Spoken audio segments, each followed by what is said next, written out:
Mais avant ça, Jamy, on va réaliser une petite expérience avec le contenu de cette drôle de bonbonne.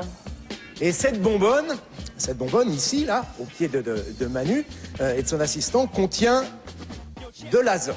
Alors, quelques mots sur l'azote. C'est le principal constituant de l'air que nous respirons. L'air que nous respirons est constitué de 78% d'azote, de 21% d'oxygène et d'un petit pourcent de gaz rare. Mais là, pour cette expérience, on ne va pas utiliser de l'azote gazeux, mais de l'azote liquide. L'azote liquide, ça vous dit quelque chose ? Très froid. Oui, c'est très froid, oui, on l'utilise. Dans les restaurants grecs pour faire de la fumée dans les boissons. Par exemple. Ça sert aussi à enlever les verrues. Exactement, voilà. Exactement. On s'en Ceux qui ont des verrues, hein, les autres, refroidir. C'est très très froid, vous l'avez dit. Est-ce que vous savez quelle est la température de l'azote liquide qui se trouve dans cette bonbonne? Moins 40. Moins 40. Oula. Moins 260. Ça oscille de moins 40 à moins 300. Moins 265. Moins t'es très haut, parce qu'il y a des stages sportifs en cryogénie où ils descendent à 150. Les mecs, ils les mettent dans des cuves à 150, il paraît que ça soigne.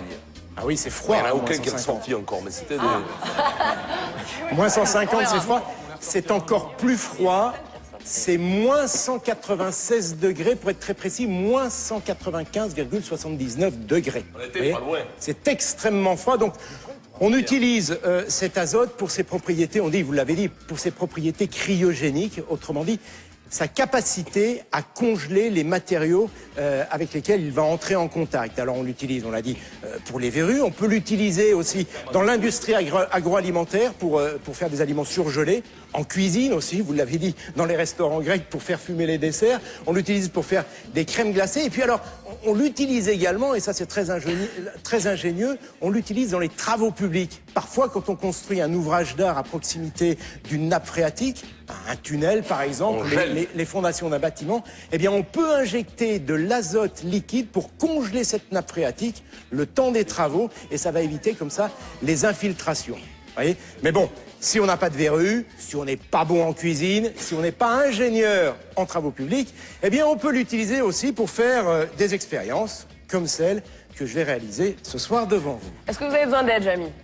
Eh bien, non, pas pour cette expérience, car l'azote liquide est quand même très délicat à manipuler, et on va laisser Manu et son assistant réaliser cette expérience. Comme vous pouvez le constater d'ailleurs, ils ont enfilé des gants et ils ont aussi des masques de protection. Alors voilà ce que nous allons faire, écoutez bien.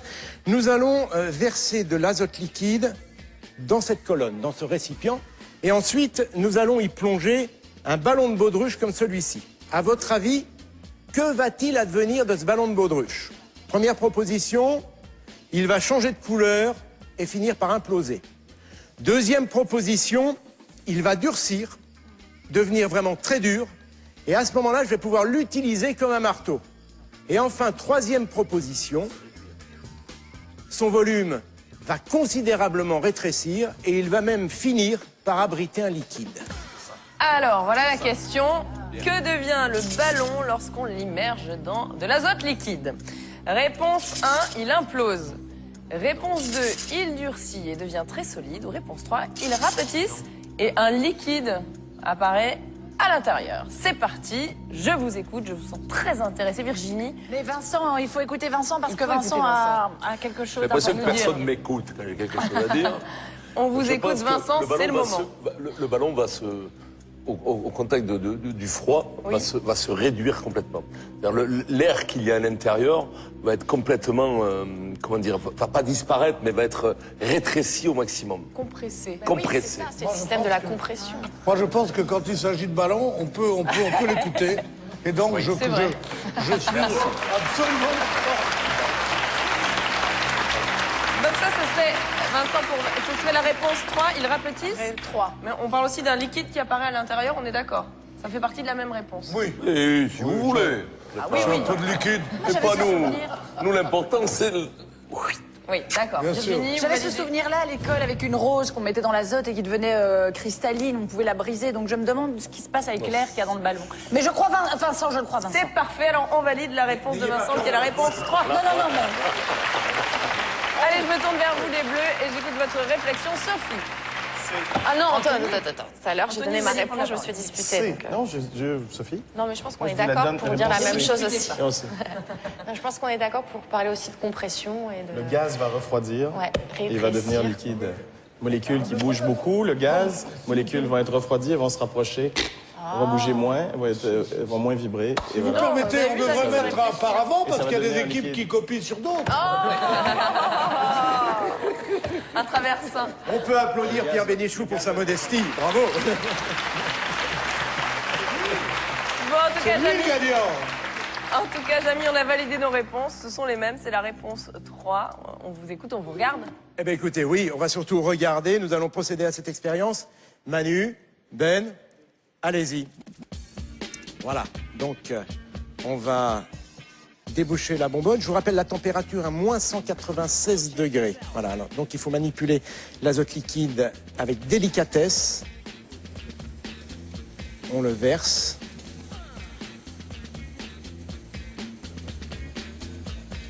Voilà. Ok. Ça bouillonne là-dedans. Voilà. On va maintenant introduire un ballon de baudruche dans la cuve.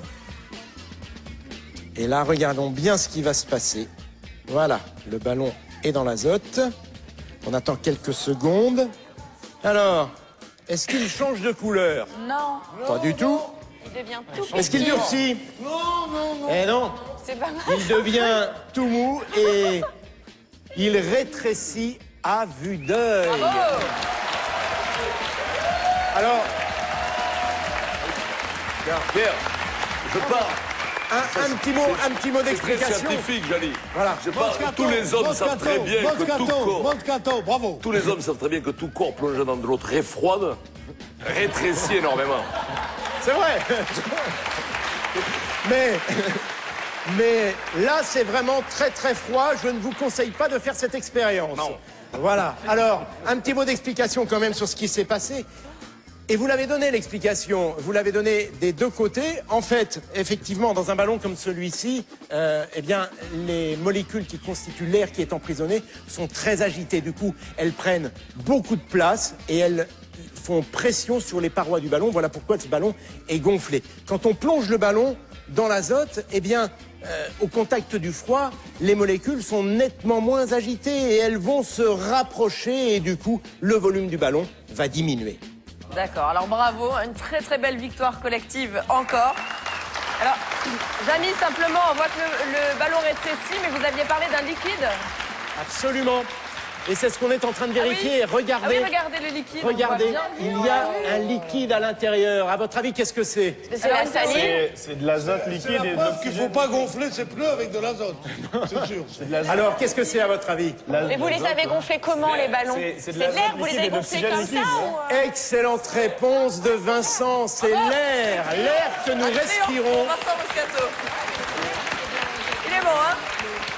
C'est l'air que nous respirons qui est devenu liquide. Voilà, il fait tellement froid, moins 196 degrés. C'est tellement froid que les molécules se sont rapprochées et tellement rapprochées que l'air est devenu liquide. Regardez, on va peut-être le replonger 2 secondes pour profiter de ce bol d'air liquide. Voilà, on va le replonger 2 secondes pour profiter de cette image parce que c'est exceptionnel de voir de l'air comme ça, l'air que nous respirons qui est impalpable et le voir comme ça liquide, c'est assez impressionnant. Voilà. J'allais dire assez incroyable. Voilà, on va revoir. Voilà, cet air liquide, regardez. Oh là là, on le voit bien. C'est génial, c'est génial. Et vous avez vu, dès qu'on laisse le ballon à température ambiante, eh bien, les molécules s'agitent à nouveau et l'air redevient gazeux et le ballon reprend sa forme initiale, il se gonfle. Voilà. Bravo, félicitations. Une très très belle victoire collective donc. Je confirme la réponse, Vincent. C'était la réponse 3. Il